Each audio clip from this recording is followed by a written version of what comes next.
शिवकालीन इतिहासाचे गाढे अभ्यासक ज्येष्ठ संशोधक डॉक्टर जयसिंगराव पवार यांचं वयाच्या 85व्या वर्षी निधन झालं। गेल्या 1.5 महिन्यांपासून त्यांच्यावर फुफ्फुसाच्या संसर्गामुळे उपचार सुरू होते।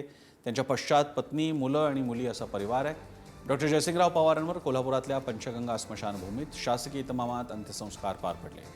दरम्यान खासदार शाहू महाराज छत्रपती, माजी खासदार संभाजीराजे छत्रपती, माजी आमदार युवराज मालोजीराजे, पुढारी वृत्तसमूहाचे चेअरमन एमिरेट्स आणि मुख्य संपादक पद्मश्री डॉक्टर प्रतापसिंह जाधव यांच्यासह विविध क्षेत्रातील मान्यवरांनी डॉक्टर जयसिंगराव पवारांच्या पार्थिवाचं अंतिम दर्शन घेतलं।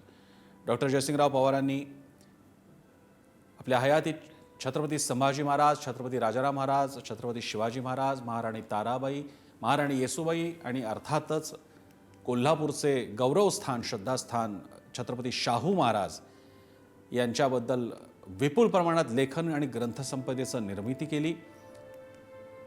पवार यांना त्यांच्या कार्यासाठी 21हून अधिक प्रतिष्ठित पुरस्कारांनी गौरवण्यात आलं।